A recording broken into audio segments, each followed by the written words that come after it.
Welcome to the OpenHearted Podcast.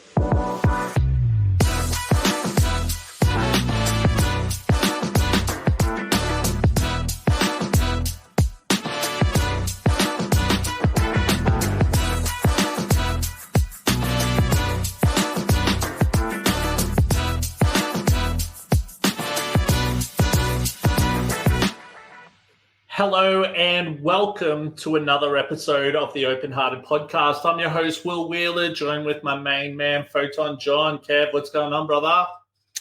Just suffering in 78-degree humidity, 78% humidity.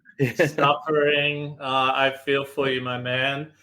So those of you who may be listening overseas, we are now in the Australian summer. And when it is the Australian summer, it is hot as. So if you're in Brisbane, where Photon John is, the humidity up there is not the best. So I feel for you, man. It's going to be 41 here in Sydney on Friday, so I may be feeling some heat. But then my parents are coming down on Sunday, and it's going to be 20 degrees. A massive drop, man. Hey, a massive drop. Literally half. Wow. Yeah, totally. But I tell you what, we should really be thinking about our guest today. We've got all the way from the UK, and we might just get him up on stage. My main man, Jonathan Levy.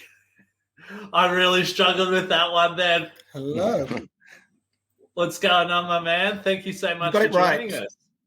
Yeah. So I really had to stop and think. So for our listeners, before Jonathan, not a problem. Before Jonathan came on, I said his name. I said, "Did we get that right?" So I'm probably going to stuff this up. So when you came on, we did it, and I got it. So yay to me! But thank you so much for joining us, yeah.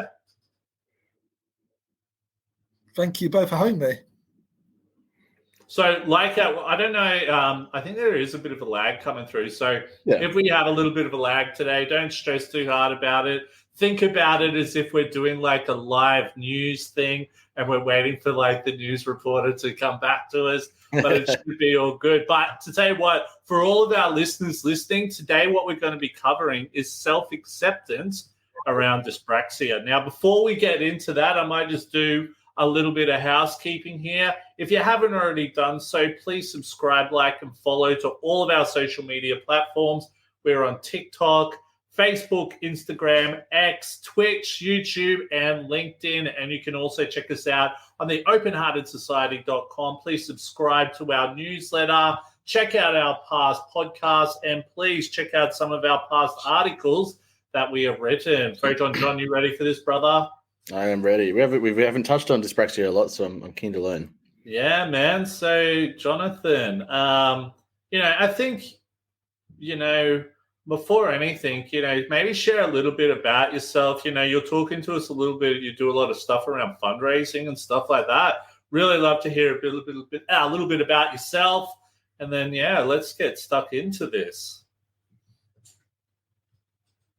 Sure. Well, thank you again both for having me. I've been listening to your podcast for a couple of months or so now. I'm impressed by the variety of guests you have across the world, Sweden, Scotland, Wales, obviously UK, obviously Australia as well. I'm speaking to you today from a place which Will pointed out to me, some Australians might have heard of, Rugby Town. I speak to you from a place called Warrington, where we have a team called Warrington Wolves. But the reason I'm here today, I'm 32 years old. I have a lifelong condition called dyspraxia, as just been alluded to. And dyspraxia I've long kind of regarded as almost like a forgotten relation, say, compared to conditions like autism, dyslexia, ADHD, and others. Dyspraxia, in simple terms, affects fine and gross motor skills. So that's things like organization, thought processing, speech, lots of physical things can be difficult. I myself was quite fortunate to be diagnosed from a young age, so in my early childhood, and I absolutely attribute that to some extent because I grew up in a family of doctors. So I was quite blessed in the respect that meant I got quite a lot of support, which I didn't always like, but nevertheless, I got support in, say, education, in school, etc. I always kind of knew I had this condition, this disability, kind of knew I was different to some extent. And then as I was growing up, I went to college, then I worked in politics, I volunteered in politics, I helped get a guy elected. Then at the age of 19, I got my first job in politics. This guy got elected as a member of parliament in the UK. This really, at the age of 19, was where I really suddenly realised how much dyspraxia does affect me, which can almost sound quite negative. And maybe it was negative at the time in a way, but that definitely was a start of me really, I suppose, taking dyspraxia in terms of how it affects me seriously. And ever since then, I've been on like a huge journey, if you like. So that was 2010. I wrote a newspaper feature in Dyspraxia Awareness Week, which is a UK, well, it's actually international, but it came for UK. Dyspraxia Awareness Week is an international campaign every year, say in October. And 2011, Dyspraxia Awareness Week, I was working in my parliamentary job, this member of parliament. He's not a member of parliament anymore. And I wrote this piece because I'd been so struck by how my condition affected me. And even though this was more perhaps my conscious mind at the time, I think I was definitely struggling to some extent mentally, because how dyspraxia was affecting me in this job. And what really kind of baffled me and frustrated me was this member of parliament who again offered me a job. I didn't even apply for this job. He was an okay employer, but he was meeting constituents, the people in the local area, all the time who had autism, dyslexia, or their children had it, or so-and-so had it, their spouse had it, and they wanted him to kind of lobby, campaign over it, blah, blah, blah. But here was me, who'd worked for him for like 2 years, who told him from day one I had this condition called dyspraxia, and yet I felt like either he wasn't interested or it just didn't make sense to him. Mm-hmm. I felt a bit kind of stupid. So in my unconscious mind, the reason I wrote this piece, yes, it was to raise awareness, but ultimately I think actually a person I wanted to have a biggest impression on was this guy I worked for, the MP, and I wanted it to kind of make my workplace situation better, albeit if that didn't really happen. He wasn't really that bothered by it. But the public reaction to this piece was really big. And it was that which really led to me then doing more kind of dyspraxia campaigning, some media work, becoming a trustee, which basically means like a board member of the Dyspraxia Foundation, which is the UK's only charity dedicated to supporting people with dyspraxia. And as the years have progressed since then, again, I've done lots more work around dyspraxia. I've become in recent times Dyspraxia Foundation's first chair in its 35-year history to have dyspraxia. So I've been in that role about 16 months, and that's going very well. And definitely dyspraxia has kind of become a big part of my life. And I've definitely, I suppose, been on a journey in terms of how I feel about it over the years. So it's quite nice, really, that you've actually called this self-acceptance about it. Because I think, and I see this all the time, I think sometimes in our younger years, we're more all out there. Then we might perhaps feel a bit more resentment, if you like, a bit more negativity. And then perhaps the older we get, more balance we get. And yes, nowadays what pays me is I work in fundraising, and I'm meeting neurodiverse fundraisers accidentally all the time nowadays as well. Yeah, it's funny how it I don't know, but like we seem to attract each other. Do you know what I mean? And we seem to click pretty well with other neurodivergent people. Definitely. You know, you were saying that the workplace, the employer that you had, the MP, wasn't very fazed about the article that you wrote. Pardon me. Do you think that maybe he was fazed about it, but was trying to put on a bit of a political sort of act in a way? I don't know. I'm just thinking, because if you got so much attention in the way you did, that's got to make some type of impact, if that makes sense. Yeah, that's a good question. I think I would probably say no to that, because ultimately nothing really changed. Like basically in that job, I was, I know in any country, some people, I don't exactly know what it's like in Australia, but I can kind of guess. Lots of people think politicians, MPs, or whatever you want to call them in Australia or other country, are lazy, don't work hard. That is absolutely not the case. In overwhelmingly, whatever country is, elected politicians do work very hard, and their diaries are absolutely packed. And this guy I helped get elected, who offered me a job as one of his staff. He wasn't a name, he wasn't famous or anything, but from day one, literally like his first week of being elected in May 2010, his inbox was bombarded with stuff. And that carried on, of course, being the case. So my job as one of his parliamentary staff, I'd be dealing with casework, I'd be responding to literally hundreds of emails and letters every single week about all kinds of issues, large and small, meeting constituents, going on visits, etc. And I could do that parliamentary work, the so-called intelligence stuff, if you like. And I should also say, again, I don't exactly know what it's like in Australia, but at least in the UK, people have this idea, they might not like politicians, but they think of like politics as being like this high in the sky kind of thing. So when I got this job, people kept telling me like, wow. And I wasn't doing it for wow or anything like that. People have this idea like politicians are almost like super intelligent, like different to them, which is unfortunate, really. But I could do the parliamentary work. But where I really realised how dyspraxia was affecting me, and that even was dyspraxia affecting me, was, as I mentioned, I would be responding to hundreds of letters all the time, and then, of course, printing them. So we have a state-of-the-art printer, and this printer would regularly get jammed. It would show you a diagram of how to fix it. And this diagram, no matter how many times it happened, this diagram made no sense to me whatsoever. So, of course, I had to get my only other colleague in the office to try and help do that. So that was a bit frustrating for her. Then, it wasn't just that. Also, I think, again, a lot of people know that MPs, politicians don't always sign their own letters. They get their staff to do it. I don't think I'm saying anything which is super shocking. Bit of fraud happening there, eh? There you go. This MP actually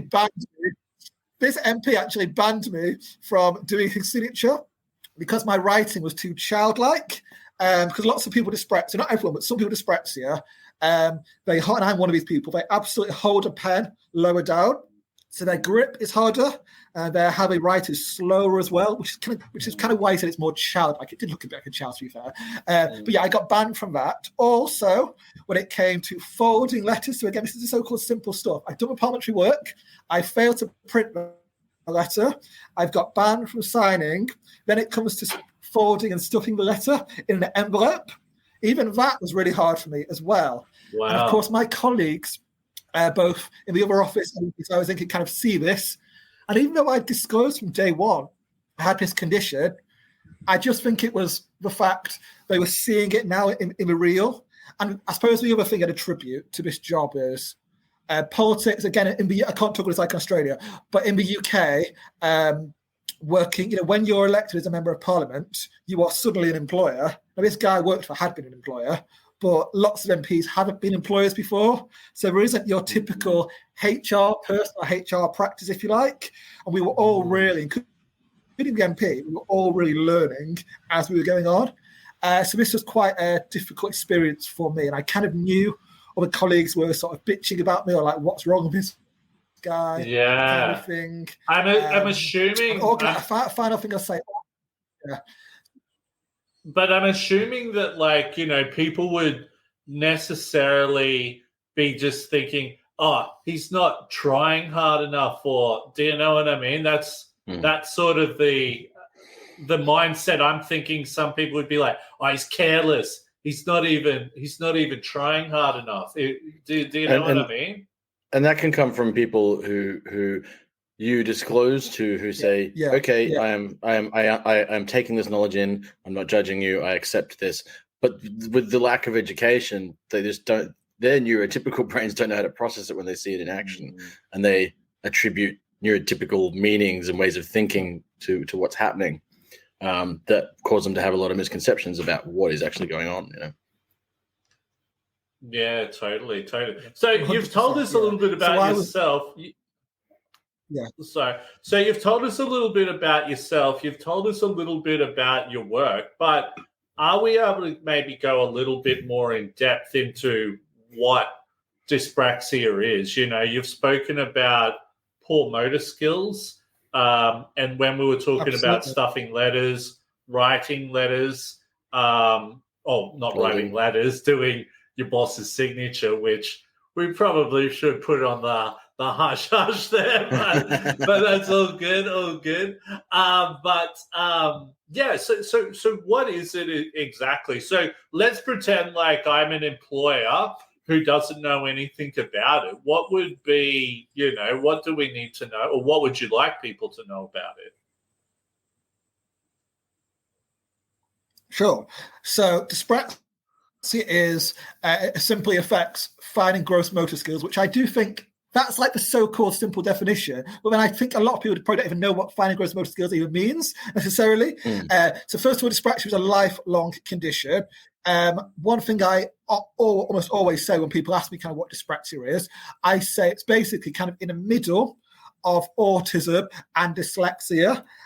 So lots of people with these conditions might have dyspraxia and dyslexia and autism and even ADHD. In my case, I just have dyspraxia, not diminishing it, but lots of people do have more than one. But even though I officially just have dyspraxia, I still have some traits which might sometimes be linked to, say, conditions like autism and dyslexia. And the reason why I immediately mention those conditions when people ask me what dyspraxia is because they are like household names nowadays. Autism, dyslexia have for years been household names, and ADHD definitely now awareness is so much greater now as to what ADHD is too. So it relates to those conditions too. It doesn't affect intelligence, and that's one thing that's important to note. So it's a learning difficulty rather than a learning disability, though it is a disability. I think that's important to note because sometimes I do see these phrases confused. Typically, it tends to, so in the 80s, I was born in 91, so before my time, but nevertheless, it used to be known as clumsy child syndrome, which one sounds terrible, it sounds quite rude anyway, clumsy child syndrome, and two, it doesn't just affect children, it is lifelong, there's no cure. Yeah, absolutely. But definitely it used to be known as that. So over years, I guess my perception of people's average view of, say, dyslexia is people think about bad at, struggling in terms of reading or writing or spelling. People's perception, I think of, and I'm saying perception doesn't always mean the case, perception of autism might be struggling with social skills. And people's perception of dyspraxia has tended to be that clumsiness thing, like falling over, spilling things, which does apply. But actually, my coordination will always be poorer for my peers. But, at the age of 32 now, I honestly can't remember the last time I dropped something or spilt something, So it's Were you good at sport? Again, there's lots of children who won't even struggle with clumsiness. No, so I was, but that's one thing. Lots of people with dyspraxia will be terrible at sport. I was absolutely terrible at sport, and I was someone who often forgot my PE kit. I suppose I found it quite anxiety-induced. I mean, anxiety wasn't really a word that was used back in those days, but I probably did find that PE sport quite anxiety-inducing. But there are people with dyspraxia who are great at sport. And last year's Dyspraxia Awareness Week kind of covered sport and physical education, that sort of thing. And we had people who were saying they loved rugby, they did all kinds of sports, jiu-jitsu, all these kinds of things, which to me would be a nightmare. But lots of people do struggle with things like sport, people affected with dyspraxia. Organisation is another thing which lots of people with dyspraxia struggle with. That can be literally keeping your desk or your bedroom, I suppose, if you like, tidy, organised. Even organisation to me, I know where I live, where I'm speaking to you from right now. I've lived here for just over 4 years. But if you ask me to give directions, I can't do it. No matter how many times I try, because it's like too many cross wires in the brain, essentially. It's like too much going on in the brain. What about dressing? Getting I don't know. And the reason why I ask, and I'm going to use my brother as this example, I'm pretty sure he's dyspraxic. And when we were growing up, say you grab a bottle out of the fridge, he would grab a bottle out of the fridge and not realize that you need to hold on to that bottle and he'd just drop it and it'd smash all over the ground. His handwriting was like, you would say, like, it looked like a kindergarten's handwriting way up until, it's a lot better now. But when we were in sport, he just wasn't the best. And, you know, when he would get dressed a lot of the time, he's a lot better now, by the way, I should say, you know, he would always be missing buttons, or he would just, he was an interesting dresser. Let's say that much. Is that a thing as well, do you think? Yeah. Yeah, that's a great question. Absolutely, yeah. I mean, it's one of the things I don't really mention dressing nowadays, I think, because I'm just kind of so beyond it. But absolutely, yeah. When I was younger, definitely I struggled with, you know, doing buttons kind of thing. Even nowadays, like occasionally when I have to get particularly dressed up, like, you know, to go to a dinner, fancy dinner or whatever, like bow tie. I mean, some of these things, to be fair, can be difficult for the only one. But, you know, bow ties, whatever, even doing a normal tie can be very difficult for me. I tend to avoid it. But yeah, definitely dressing, again, especially in younger years, can absolutely be difficult too. And again, like other conditions, I think the older you get, doesn't necessarily mean you're absolutely never cured, but the way things can affect you can be different. So definitely in my younger years, even though dyspraxia is not just clumsiness at all, you know, I did struggle mostly probably with anything to do with coordination or anything at all physical. Then in my early working years, it was probably more around being organized, being on time to things, because lots of people, just like mine, struggle with timekeeping, that sort of thing. And now, at the age of 32, so I feel like I'm probably into like another chapter of my working life now. I'd say the thing I'm most aware of in terms of my condition is probably fatigue in terms of balancing things in my mind more, in terms of being so well, I'm balancing so many plates, got different titles, etc. I definitely feel how I operate in terms of hours, even times I work, is often different to my peers. That's okay. So, like, conditions can affect people the older they get in different ways. But yeah, dyspraxia is a spectrum. One other thing I like about dyspraxia is it can also affect speech too. And because, as I said before, I was fortunate to be diagnosed younger in life. I got occupational therapy, physiotherapy, speech and language therapy. Again, these things don't cure you, they help you get better. But even today, even as I speak to you right now, I might be able to speak clearly, but I absolutely have to particularly focus on my pitch, my tone, and my intonation.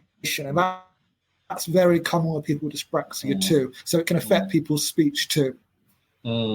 It's interesting because listening to you, what you're speaking about, that sounds like my brother big time. I'm pretty sure when we were younger, he had big problems with speech. But this is the thing as well. Now that he's older, like he's almost 40, he, you know, I think he's definitely found a lot of, would you say he's gotten better? Have you found you're got a lot better than what you were when you were younger?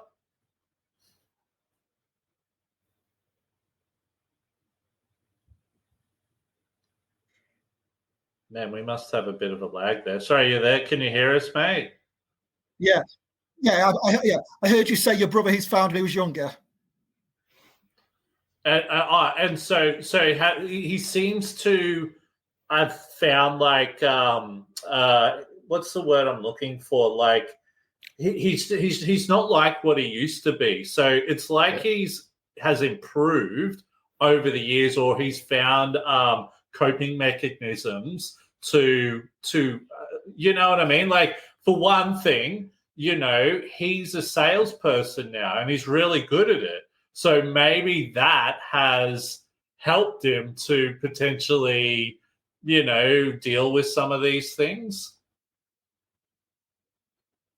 100%. Yeah, I get that. And one thing I'll add to that, absolutely, I agree. And that's another, you know, often typically associated trait of conditions like dyspraxia, but again, it's similar conditions too, struggling socially. And absolutely, you know, I struggled socially when I was younger. I was someone who had like maybe one close friend. I really massively struggled in groups.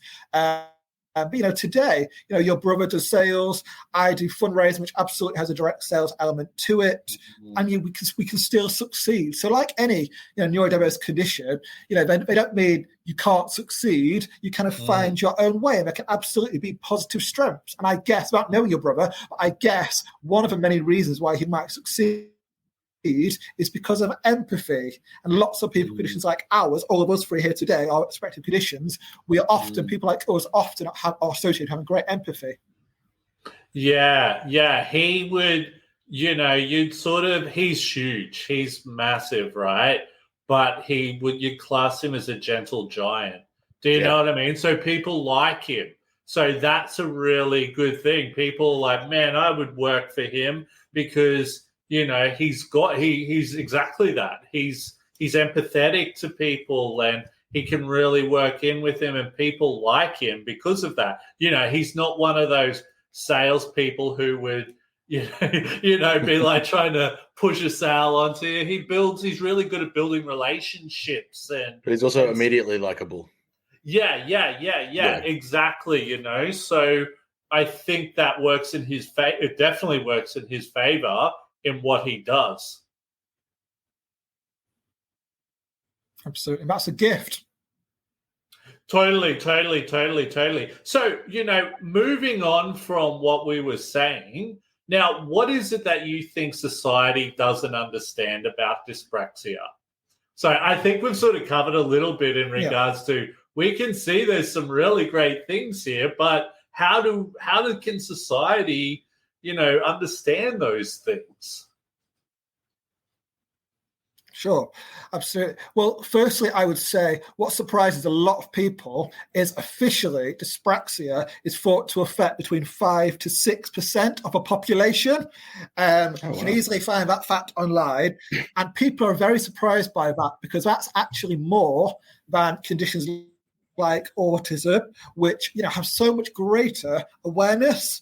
And breaking that figure down, that means the 5%, 5-6% figure means typically in every classroom, so every school classroom of 30, there is likely to be at least one student pupil who has condition dyspraxia. Now, they may not, I guess they probably won't be diagnosed, but that really shows you how much more common the condition is than many people realize. I would say also, I'm someone who, as I talked about, I've done lots of dyspraxia awareness raising for like more than a decade, probably like 12, 13 years now. And even now, occasionally, when I mention the word dyspraxia to people, occasionally someone replies with, "Do you mean dyslexia?" Which is just bizarre. No, absolutely not. Dyspraxia is its own standalone condition. Yes, it relates to these conditions, but it's its own condition in itself. And I would say with dyspraxia, answering the question in terms of what I don't understand, there's still people who have heard of it, because more and more people have heard of it nowadays, even though their knowledge isn't great. It does come down to the clumsiness thing. They have perception of what someone with dyspraxia looks like, or how they might be socially. But it can be so much more than that. Like I said before about like too many cross wires in the brain. Processing thoughts. Myself, I'm chairman of the Dyspraxia Foundation. I've got experience running a business. I'm chairman, it sounds like I'm bragging, I'm not. I'm chairman of Europe's largest professional fundraising event. I've been elected in politics before. I've run a business, multiple things. So I can do lots of the complicated things. But for me, lots of the simplest things are the most challenging. And probably day-to-day, I live independently where I speak to you from now. But, still for me, lots of the things many people just take for granted as really simple things are the things I often struggle with. And, you get people, again, this is not unique to dyspraxia, conditions like yours and others as well. People have this perception of what someone looks like if they're disabled, which, again, is a lot of it's unintended ignorance. I think really answering a question, dyspraxia is a spectrum, and one person who used to serve alongside on the Dyspraxia Foundation board with me used a phrase I'd never heard of before. When you met one person with dyspraxia, I think we've just frozen condition up to the others I mentioned, autism and dyspraxia itself. Am I back? Yeah, you're back, my friend. You're back. It's just coming a bit in and out, but you cut out part way through the saying that you you were saying. You said you've met one dyspraxic person. Okay. I'm assuming you've met one dyspraxic person, right? Yeah. When you've met, exactly. Which sounds quite simple, and I think that's partly why raising awareness is quite difficult, because it's sort of we're having a few technical difficulties there. Hey, Jonathan, just out of curiosity, do you have many other tabs open on your computer? Yeah. If you close down some of those tabs, sometimes that can make it a little bit better. Mm-hmm. No, this is the only one open. Oh, okay. So you just must have a bad connection there. We'll put it down to the cold weather, mate. It's the only tab open at present. Oh, that's all right, mate. That's okay. Cool. But, out of curiosity... Do you blame it on something else? Yeah, because you're my only tab open. Your best tab open, I'll blame it on the cold weather over there, mate. That's the reason why it's, really crap at the moment. But it's all good, mate. You're doing really well. Now, where would you like to see the conversation go? Sure. So, in terms of dyspraxia, and again, this is something I know particularly from my role with Dyspraxia Foundation, yes, people get in touch with us for all kinds of reasons, whether it's childhood things, parenting, relationships, all sorts of things. But workplace seems to be a huge thing. Employment seems to be a huge thing in terms of lots of people, they might get a job. Of course, in many cases, they do get a job. But for lots of people, holding down a job is so difficult. And I've met many people over the years who have really had horror stories in employment. They've gone from one job to another job. And often I think it's not necessarily employers being outright bad employers. It's them not knowing how. Again, I know I can see. I don't know if you can hear me. Can you hear me? Yeah. All good. Can you hear me? Okay. Can you hear me now? I'm back. Yep. Okay. Apologies. I'm not sure why we're having difficulties. But I would say, okay, fine. But I would say in the workplace, it's really difficult for lots of people holding down jobs, lots of people knowing how to talk about their condition and how to, I suppose, put across the positive traits whilst being realistic about the difficulties they may face. And, nowadays we live in a world where people are talking about EDI, equality, equity, diversity, inclusion all the time. But actually, I feel like lots of workplaces aren't set up still for lots of people who are neurodiverse. And in this day and age, especially in the last few years, what's happened in the world, flexible working has become a far greater thing nowadays. And I still believe, again, this is me speaking personally, but I believe there are still lots of workplaces which have rules they don't need to have in terms of a one size fits all.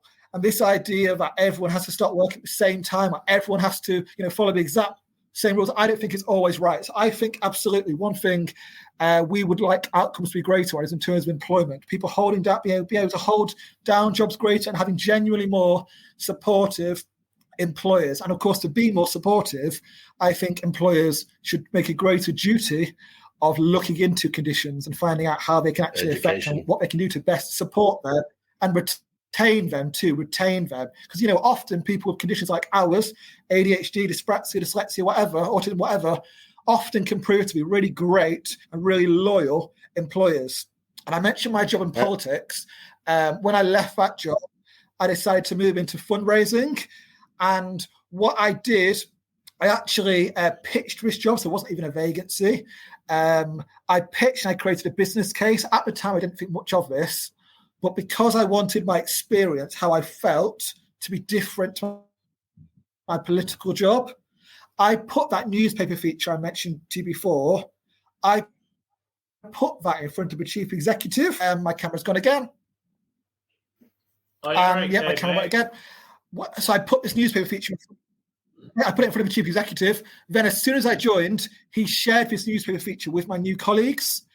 That had such a powerful effect. I'm not saying to everyone, write a newspaper feature. And of course, not everyone will even get a newspaper. But the fact that something was in writing and my colleagues saw it from day one, I still attribute a decade later to be one of the best things I ever did. Because straight away, I think there's something about things being in writing which had a really powerful effect. So my colleagues from day one had an idea, I have this condition, and it might affect me in this way or that way. So understanding was greater. And I felt this job was still, my 4 years in this job was still probably the happiest experience of my life, work professionally, because I was treated with such respect. I felt people cared about me and were really interested in me, and my confidence rocketed. I saw Will's face light up when you mentioned the workplace, because you're in his wheelhouse now. But yeah, it is. We talk a lot about that. I find every neurodivergent person I meet from all over many different spectrums, they all want to work and be productive, I think. But the workplace, as well as many other places in life, but the workplace in particular can be quite difficult when it's. And I think probably we want to work, but we want to be given opportunities. We want to be given opportunities where we can prove what we can do, or maybe we don't do it at the same level as someone else, but we still can do it.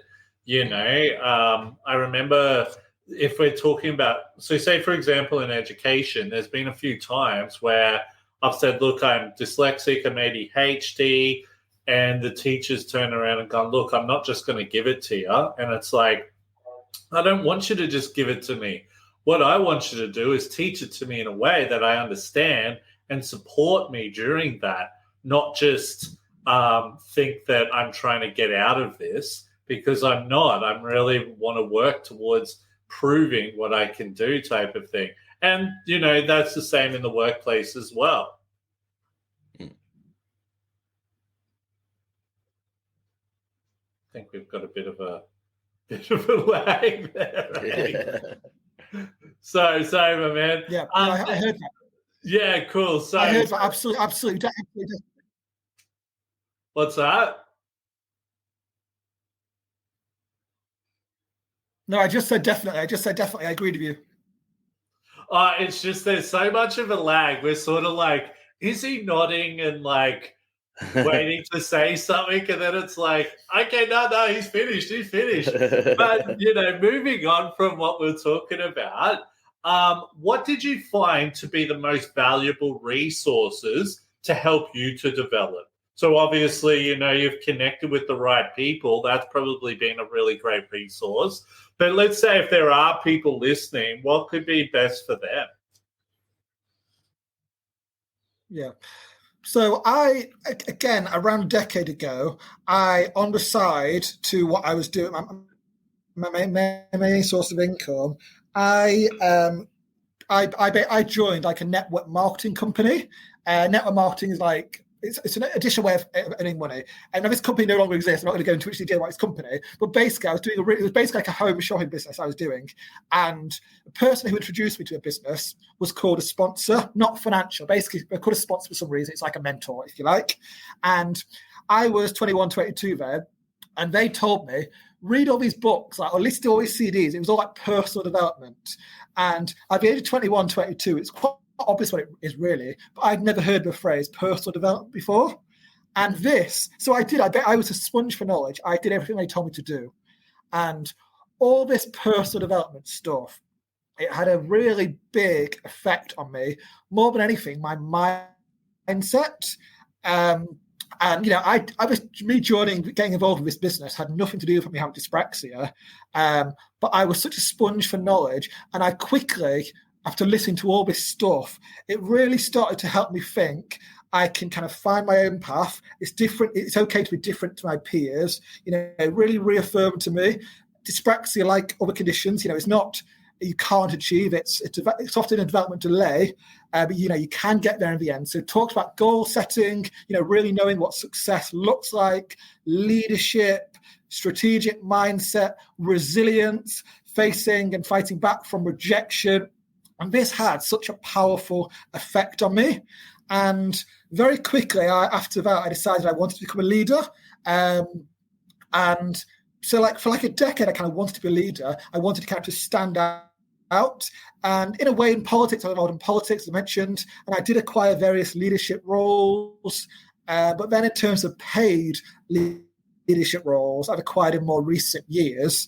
And I've definitely realized that my dyspraxia has actually been a really positive thing for me in terms of these leadership roles, because some of the things I've done, even like the most basic thing, ensuring everyone has a voice, asking every single person what they think, asking people what they're grateful for, sharing successes, really active listening. These are just kind of things I've done. I just kind of do. But it's only kind of as I've taken over my predecessors, fellow board members or whatever have come to me, not just Dyspraxia Foundation, other boards as well, have come to me and they've said like they feel they have a voice now. They like how things feel. Now they feel included. And yet no one was saying before they felt excluded. And I really attribute this due to my mindset. So really answering the question, I think for anyone, whether you're neurodiverse or not, but perhaps especially people like ourselves, personal development resources, there's so much of it online, can be really, really beneficial. Because, if so growing up, as I mentioned, I often felt different to my peers. Then in my early 20s, I kind of resented that a bit. I wanted to be in the same lane as them, like treated with the same credibility. Then I kind of realized I may never, in some ways, be in the same lane as them, if you like. I kind of became more comfortable in terms of standing up in my own lane, but still getting there. And of course, when I do get there and achieve my goals, many of which I have done now, it really arguably means more. So I would say for anyone, particularly perhaps people like ourselves, really investing in yourselves, becoming clear on your goals personally, professionally, really honing in on that, I think is really important. And people with dyspraxia, ADHD, autism, whatever, can be fantastic leaders. There's this myth, I think it is a myth in society, people are born leaders, all leaders are a certain way. And again, working in politics, I did think all leaders are rich, they're all really strong and angry in some cases. Absolutely not. We can all be leaders. We can all make things happen for ourselves. I would really encourage fellow people with dyspraxia and other conditions, to really invest in themselves. And just finally, when I say invest, you don't even have to spend money on doing it. You can literally go on things like Spotify or YouTube, type in leadership, type in goal settings, type in strategy, and you'll find so much stuff. I listen to people like Jay Shetty, other people, Steve Bartlett, all the time. There's many of those people. Yeah, no, that's some really good advice, actually, and I think that's really helpful for people just to be able to see, I suppose, the journey you've taken and how that can possibly help. Listen to some Jay Shetty. He's got a podcast, right? He's an English guy, right? He has, absolutely, yeah. He's an English guy who lives in America, and he's story of a monk. Yeah, absolutely. He's an English guy. There's all kinds of people. And just one more thing I'll say: you don't have to be. He has become very well off, but you don't have to be very well off, to be inspiring. Everyone all of us have stories to share, whether we are names or not. We all have successes we can talk about in our lives.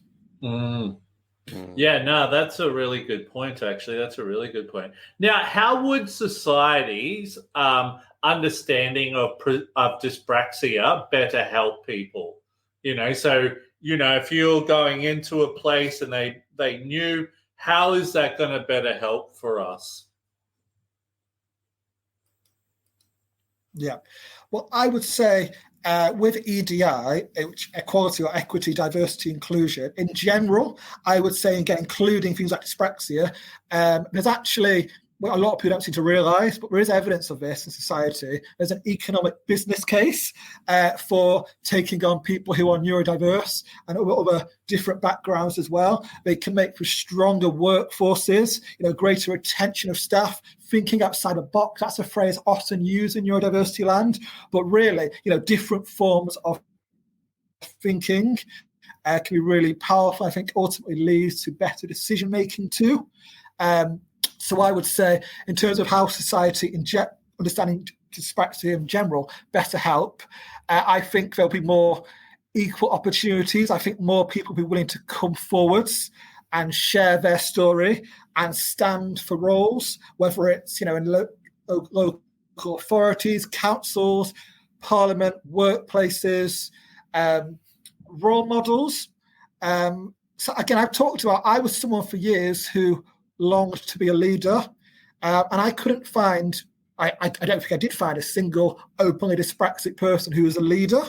And whilst it wasn't a huge issue for me, it was probably quite frustrating. Like the most famous celebrity, if you like, with dyspraxia is Daniel Radcliffe, who's Harry Potter star. Now, obviously, he's made lots of money. He's about my age. But, personally, I couldn't care less about Harry Potter. Can you hear me? Yeah. All good. Okay. Personally, I couldn't care. Yeah, right, thank you. Personally, I couldn't care less about Harry Potter. Secondly, he's an actor. How many people are going to become actors? I was longing for like a neurodiverse leader, and I couldn't find someone. That was kind of quite frustrating. It wasn't a huge issue. It was quite frustrating for me. And I guess it did make me think, will I ever be able to become a leader? Because I can't find someone like me. But of course, if there was greater awareness, greater understanding of dyspraxia, the more people would realize themselves they have dyspraxia, because lots of people don't even realize they've got it.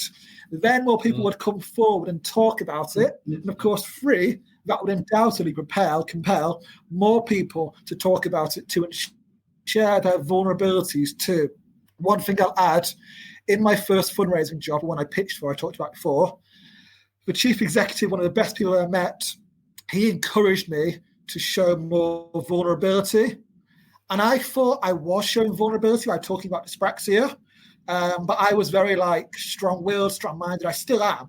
But I was probably less willing perhaps to talk about my weaknesses, if you like. Anyway, he encouraged me to show more vulnerability. I kind of didn't understand that at the time. It wasn't until a few years later where in my personal life, things became a bit messier. I ended up realizing the power of vulnerability, because when I recovered from this difficult time in my personal life, and I shared my story, I suddenly realized the power of vulnerability. And every single person, whether they're neurodiverse or not, we all have vulnerabilities. And people speaking out ultimately, encourages more people to do that and feel safe too. And that can lead to so much change happening in a workplace and society in general. So that's quite a long and waffly answer. But ultimately, I would say talking out and not being afraid to talk about our vulnerabilities. Yeah, I think when we see more people talking about stuff because I think especially with neurodiversity, we're seeing a lot more celebrities talking about it. And, a lot of people do talk about it and say, celebrities, we only hear about the celebrities. But the celebrities do play a role in that. It is bringing awareness to it. But outside of that, having these other leaders like yourself, what you're talking about, that plays a huge role in the society, because it's like, oh man, I know this guy. It's more relatable then, because sometimes trying to meet a famous dyslexic person or dyspraxic person can be very hard to get to those people. Trust me, I've tried. It's very difficult, eh? But that's not to say that I never will. Sorry, Photon John. I would certainly, at the very least, locally point you out as the word's not attainable, but an accessible leader, over this side of the pond. But I think also just this conversational thing that we're doing now, it's just having a chat about it and being really open. Well, the thing is like, I was really excited coming into this because I was like, I really want to learn more about this. And look, I'm going to say it from this point. Whenever I've heard dys in front of something, I'm thinking, has that got to do with dyslexia? Like you were talking about before, like, do people are like, hey, and I used to be like, what has this got to do with dyslexia? So, being able to learn more about it and being like, oh, it's really got nothing to do with dyslexia, to tell you the truth. It's a whole thing within itself. That's really opened my mind, and just being able to hear you talk about that. And, I sit here thinking, oh my God, this is certain family members that I know who, we never had a name for what that was. Now we do, type of thing, if that makes sense. And it makes me want to do more around this particular topic because we haven't done a lot yet. And I've learned a lot. Totally. Just waiting for the lag. It's good to hear. Sorry, mate, you're good? You're good. Sorry, it's just with this lag, it's so hard to... I just...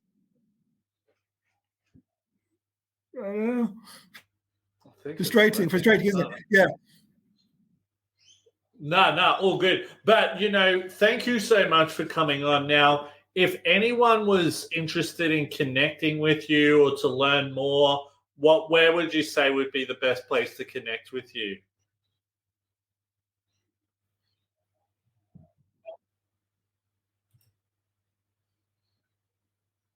Yeah. If people want to connect with me and find out about my work, individually speaking, they can find me on LinkedIn. That's Jonathan Levy. I connected with you, of course, via LinkedIn as well. So you can find me on there. The charity I'm chair of, we support people in the UK, so not Australia, but nevertheless, our resources are looked at by people all across the world. Dyspraxia Foundation, our website is dyspraxiafoundation.org.uk. Of course, we're on the usual social media platforms too, as well. And I'll just say, if you want to find out more about dyspraxia in general, regardless of where you're based, if you look up dyspraxia online, you will find a wealth of resources. As I've talked about today, dyspraxia is much more common than people think, and there's lots of success stories, lots of positive traits. Life can certainly be difficult for conditions like ours, people with conditions like ours, but there's lots of positive reasons as well, lots of positive attributes too. But dyspraxiafoundation.org.uk is the charity's website, and myself, Jonathan Levy, I can be found on LinkedIn. Nice. Jonathan, thank you so much for joining us. Photon John, did you have anything else you wanted to say before we sign off for the year? I think I may go and talk to the person who diagnosed me after this. Oh, really? Yeah. Why is that? Some interesting, relatable stuff in here that I didn't know about. So. Oh, you think you might be dyspraxic? Like we said, there's some crossover, so maybe not, but it might be worth looking into. Yeah, interesting. Sorry, out of curiosity, this was just a question I had before we finish up. Was it difficult for you for driving? Or do you drive? Yeah. Just wait for that. Myself, yeah. I actually can't answer your question. Yeah. If that's a question for me, I actually can't drive. I say I can't drive. The truth is, I always knew, I was absolutely certain, other people told me to, learn to drive because my coordination is so poor would be extremely difficult. But because of my first job, it was close to where I lived. I didn't need to drive. I kind of put it off. And the place I live in happens to have good transport links anyway. So it's just one of those things. The order I've got, I've never really felt I needed to. And I feel like now, if I was to learn to drive now, I could try in an automatic, which I might be easier for me, but I think I'd still struggle. And I think the order I've got, the more frustrating it would be if I did try and learn now, because I'm kind of used to not managing. But yeah, lots of people with dyspraxia do struggle to drive. I don't manage to pass. But then equally, there are some people who do manage to pass. But yeah, I've never really tried to learn because I was certain I wouldn't succeed. But it's never been an issue for me. I'm in exactly the same boat. So. Yeah, no, it's interesting because my brother, he picked it up pretty well. He seemed, from what I can remember, that was a long time ago, but he seemed to pick it up pretty well. So I think that's a really good example of you meet one dyspraxic person, you've met one dyspraxic person, we're all different type of thing. But in saying that as well, whereabouts you live in like the world, I got to admit, there's a lot of people who don't have driver's license because public transport is just more commonly used. Yeah. Totally. Cool. Anyway, let's sign off for the year. Thank you so much, Jonathan, for coming on the podcast today. My name's Will Wheeler, joined with my main man, Photon John. This is the OpenHearted Podcast, signing off for the year. Until next time, until 2024. Till next time. See ya. Welcome to the OpenHearted Podcast. Oh, shit.